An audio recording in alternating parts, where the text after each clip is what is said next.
What's going on social media? This is Chris Miles, and you are watching The Chris Miles Show.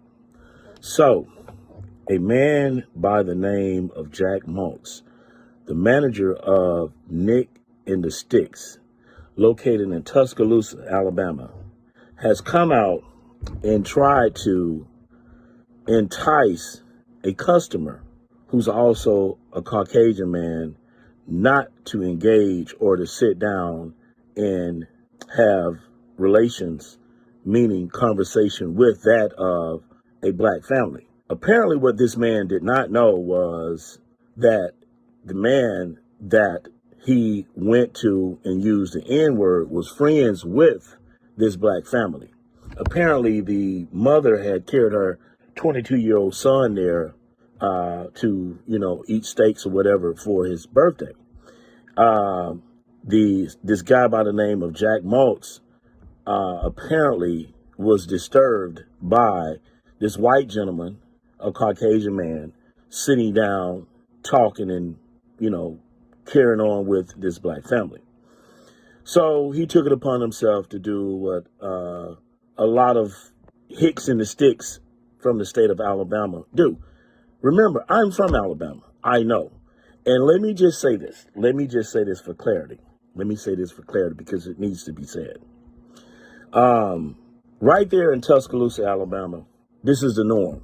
This is the norm.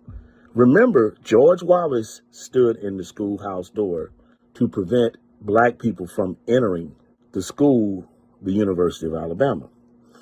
Alabama, or better yet, Tuscaloosa, happens to be one of the most racist cities in the state of Alabama, which for the life of me, I can't figure out why a lot of black people allow their kids to go to school there. But this is not an indictment on the school.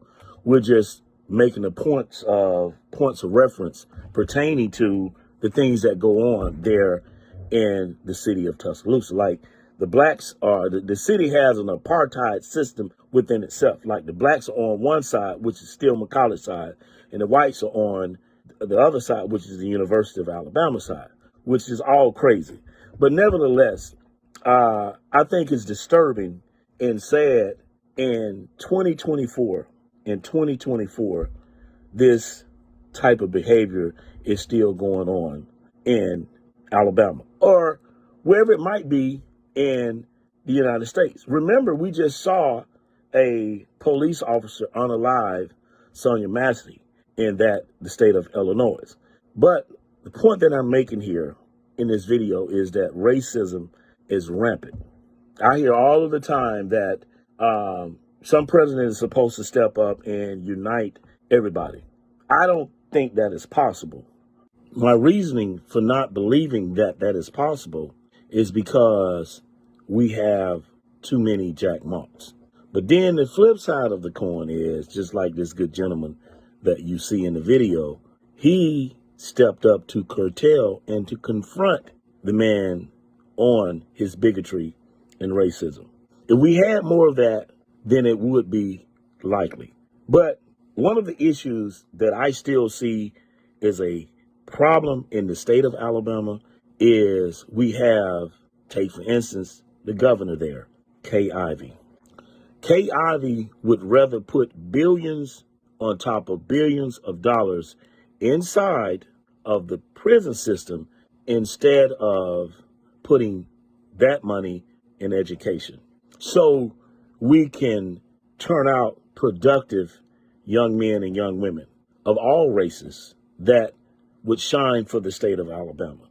But she would rather take money and put the money into building prisons to put kids of color in. And I don't have to say black because you all know exactly what it is. But I wanted to bring light to this much needed conversation because it simply details that racism is rampant right in the state of Alabama. It has a lot of the shit there hasn't changed. I seriously doubt really if it will ever change. So, the old saying goes, the internet is undefeated. So this guy let his bigotry, Jack Maltz, let his bigotry got the best of him by going out here saying what he said. Now, this is what I want to say too. There's a lady by the name of Carla Hagenberth. Hopefully I'm saying her name correctly, who apparently owns this restaurant, Nick's in the Sticks. Their phone number, if you want to reach out to them to let them know that you would not patronize their business, place of business, their phone number is area code 205-758-9316. Reach out to them, reach out to them and let them know exactly how you feel about this. And in order for the dynamics of racism to change, we all have to step up to confront it. So we got to confront it. There's no allowing or letting this to slide. But before I end this video, I'm wondering, truthfully wondering, will that whore, Candace Owens, step up and say, oh, well, he really didn't mean the N-word. He didn't mean to say that. Candace Owens is good at stepping up for individuals like Jack Malt and trying to convince logical thinking people like myself that it's really not what we all think it is. So once again, I'm wondering, will that whore bitch Candace Owens step up and make excuses for Jack Malt and Nick's in the Sticks? Because she's good at that. She's notorious for throwing her 10 cents on something and on an issue when really in reality, and the truth of the matter is she don't know a fucking thing about anything. But she has an agenda, which is why if we can remove the Candace Owens and the Al Sharptons and some of these other people out there on both sides of the aisle, we might be able to push the pendulum. Anyway, I want to thank everybody for watching this video. I'm Chris Miles, and you have been watching The Chris Miles Show. Until next time, the Moving Finger Rights has written, moves on to all of you.